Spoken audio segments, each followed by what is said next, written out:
Bismillahirrahmanirrahim. Assalamualaikum warahmatullahi wabarakatuh.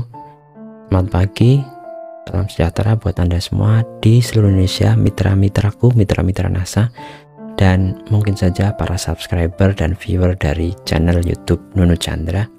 Bertemu lagi dengan saya, Mas Nunu, di channel kesayangan Anda.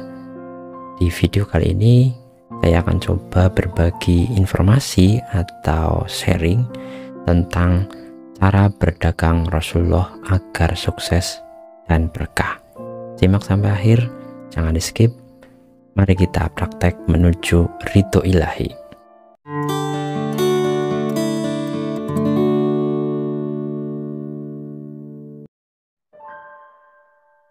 Oke teman-teman, cara berdagang Rasulullah agar sukses dan berkah. Jadi saya dan beberapa mitra yang sedang berbisnis, yang dalam bisnisnya adalah bisnis perdagangan, ayo sama-sama kita belajar bagaimana cara Rasulullah SAW, Nabi kita semua, Nabi besar Muhammad, ketika beliau berdagang, sehingga kita bisa meniru kesuksesan beliau. Kita tahu semua bahwa Rasulullah adalah seorang saudagar yang kaya raya, yang sukses di masa mudanya, sehingga dengan kesuksesannya beliau bisa menunjang dakwah beliau untuk mensiarkan agama Islam. Ada beberapa cara berdagang ala Rasulullah agar kita bisa mencapai kesuksesan.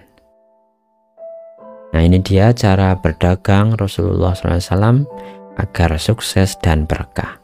Dalam Islam, berdagang atau berwirausaha dianggap sebagai salah satu pekerjaan yang mulia, bahkan mempermudah datangnya rezeki Allah SWT, sebagaimana dijelaskan dalam suatu hadis terkemuka yang berbunyi 9 dari 10 pintu rezeki ada dalam perdagangan. Ini adalah hadis ya, jadi tidak bisa disangkal bahwa rezeki lebih banyak kita bisa dapatkan dari pintu-pintu perdagangan. Kita tidak mengesampingkan bahwa ada rezeki orang yang bekerja, tapi kalau Anda ingin rezeki lebih banyak, tentunya Anda harus memilih menjadi seorang pedagang. Nah, berikut ini beberapa cara berdagang Rasulullah SAW yang bisa kita contoh untuk mengembangkan bisnis agar lebih sukses dan diridhoi oleh Allah Subhanahu wa Ta'ala. Yang pertama tentunya adalah diniatkan karena Allah Subhanahu wa Ta'ala atau lillahi ta'ala. Sesungguhnya amal perbuatan tergantung pada niat, dan sesungguhnya setiap orang akan mendapatkan sesuai dengan yang diniatkan. Barang siapa yang berhijrah karena Allah dan Rasulnya, maka ia akan mendapat pahala hijrah menuju Allah dan Rasulnya. Barang siapa yang hijrahnya karena dunia yang ingin diperolehnya atau karena wanita yang ingin dinikahinya, maka ia mendapatkan sesuai dengan yang diniatkan. Ini dari hadis riwayat Al-Bukhari dan Muslim. Nah, yang kedua, agar pedagang kita itu sukses dan berkah, maka kita harus bersikap jujur sesuai dengan anjuran Rasulullah. Dalam menjalani aktivitas sehariannya termasuk berdagang, Rasulullah SAW dikenal akan kejujurannya. Al-Amin, kan? Beliau tidak pernah mengurangi takaran timbangan, selalu mengatakan apa adanya tentang kondisi barang, baik itu kelebihannya ataupun kekurangannya, kekurangan barang tersebut. Bahkan tak jarang Rasul melebihkan timbangan untuk menyenangkan konsumennya. Atas kejujurannya itu, beliau pun dianugerahkan julukan Al-Amin, yakni seorang yang dapat dipercaya. Nah, ini adalah penting untuk kita agar kita bisa menjadi pedagang, pebisnis yang sukses. Jujur, itu lebih baik ketimbang kita menyembunyikan cacat dari produk yang kita jual. Karena sekali konsumen itu mengetahui kebohongan kita, maka dia tidak akan kembali, dia tidak akan repeat order, dia akan mencari pedagang lainnya. Nah, yang ketiga, agar bisnis kita menjadi sukses dan berkah, kita harus menjual barang yang berkualitas bagus. Nah, ini penting ya.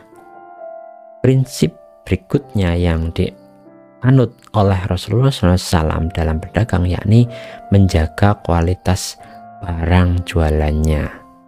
Diriwayatkan dari Uqbah bin Amir radhiyallahu anhu, beliau mendengar Rasulullah SAW bersabda, seorang muslim adalah saudara bagi muslim yang lain. Tidak halal bagi seseorang muslim untuk menjual barang yang ada cacatnya kepada temannya, kecuali jika dia jelaskan. Ini dari hadis riwayat Ibnu Majah. Jadi ini jelas bahwa menjaga kualitas barang yang kita jual itu adalah sebuah keniscayaan atau keharusan atau syarat agar kita bisa mencapai kesuksesan dan keberkahan. Yang keempat, cara berdagang Rasulullah yaitu tidak memberikan janji atau sumpah yang berlebihan. Nah, ini banyak sekali ya pedagang di luar sana yang ketika berdagang itu dia overclaim. Overclaim itu menjelaskan manfaat produk itu melebihi manfaat yang sebenarnya ya. Nah, itu namanya overclaim. Ini sama sekali tidak dianjurkan ya. Ketika berdagang sebaiknya jangan memberikan janji atau sumpah berlebihan. Semisal barang ini tidak akan rusak hingga setahun misalnya. Kalau memang kita bisa jamin ya kita bisa, tapi kalau misalnya memang barang itu rawan rusak ya katakan apa adanya ya. Kita tidak tahu apa yang akan terjadi. Semua hal dapat berubah atas izin Allah SWT. Maka itu janganlah mengklaim barang ini super bagus, super awet dan sejenisnya. Sumpah itu tidak baik, apalagi sampai bersumpah palsu. Jelas perkataan tersebut termasuk dusta dan dibenci oleh Allah SWT. Jadi overclaim itu tidak menguntungkan ya, baik untuk kita maupun untuk konsumen-konsumen kita. Jadi jangan sampai overclaim. Nyatakan manfaat produk itu sesuai dengan memang manfaat yang dia miliki, karena setiap produk yang dipasarkan tentunya sudah ada risetnya, ada testimoninya, maka katakan apa adanya ya. Jangan yang penting closing lalu kemudian mengatakan bahwa produk ini bisa untuk segala macam penyakit, obat ini bisa untuk menyembuhkan segala macam penyakit misalnya. Itu adalah overclaim ya. Jadi hindari klaim-klaim yang terlalu over.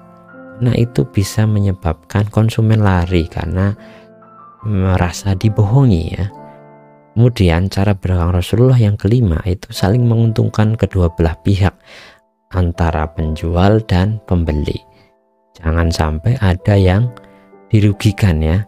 Cara berdagang Rasulullah selanjutnya dengan mengutamakan prinsip saling menguntungkan serta suka sama suka antar pembeli dan penjual. Tidak ada yang ditutup-tutupi dari barang dagangannya dan harus mencapai kesepakatan bersama baik dalam harga, jenis barang dan cara memberikan barang tersebut kepada pembeli.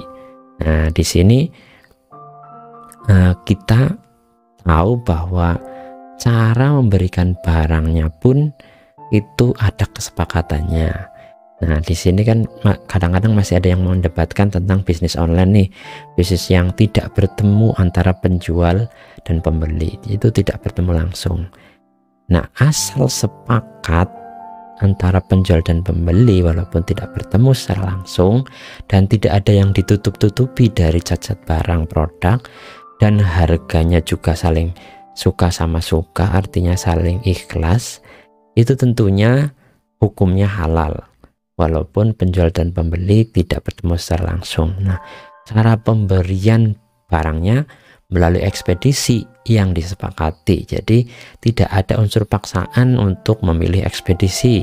Misalnya antara pos dan JNE atau JNT, dari pihak penjual maupun pembeli sepakat menggunakan jasa ekspedisi tertentu, sepakat, maka ini tentunya diperbolehkan.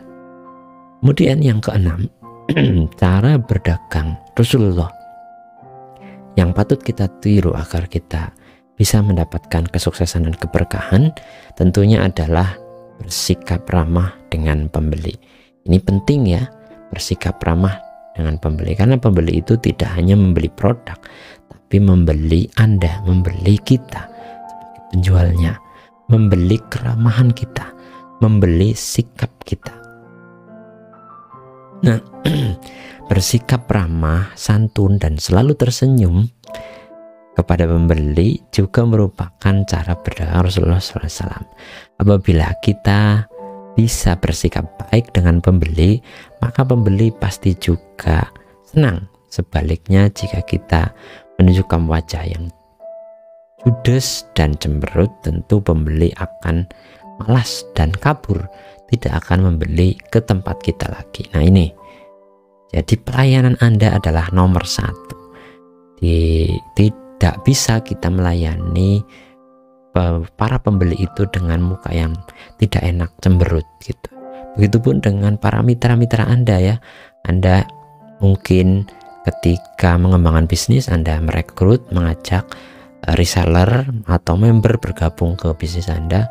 Nah, Anda pun harus bersikap yang baik terhadap mereka sehingga mereka senang dengan Anda. Dengan sikap Anda yang ramah, murah senyum, selalu support, selalu memberikan motivasi, maka mereka akan giat dalam menjualkan produk-produk Anda. Ketika mereka giat, maka otomatis Anda juga semakin untung dan semakin berkah. Nah, yang ketujuh, cara berdagang Rasulullah biar cepat sukses dan meraih keberkahan dan diridhai oleh Allah SWT adalah tidak mudah putus asa. Nah, ini seringkali saya menemukan mungkin di antara teman-teman saya yang bersama-sama berdagang itu putus asa ketika sehari, 2 hari, bahkan sebulan, 2 bulan tidak bisa menjual. Itu dia merasa tidak cocok di bisnis, merasa tidak bakat jualan. Ini tidak dianjurkan sama sekali oleh Rasulullah SAW, karena Rasulullah mengajarkan untuk tidak mudah putus asa. Seseorang pedagang tidak akan bisa sukses jika mudah berputus asa. Perlu Anda ketahui bahwa segala sesuatu membutuhkan yang namanya proses. Begitupun dengan berdagang atau berbisnis. Biasanya akan datang masa di mana Anda merasakan jatuh ya, dan jungkir balik. Dan di saat itu terjadi, satu hal yang dibutuhkan, yakni semangat pantang menyerah sebagaimana yang diajarkan oleh Rasulullah SAW. Allah Ta'ala berfirman, dan jangan kamu berputus asa dari rahmat Allah, sesungguhnya tiada berputus asa dari rahmat Allah melainkan kaum yang kafir. Jadi sifat putus asa itu hanya dimiliki oleh orang kafir. Jika Anda berputus asa hanya karena Anda belum bisa menjual 1-2 piece produk, maka bisa dikatakan menurut Quran surat Yusuf ayat 87, Anda termasuk orang-orang yang kafir, yaitu mengingkari kenikmatan dari Allah SWT. Itu namanya kafir.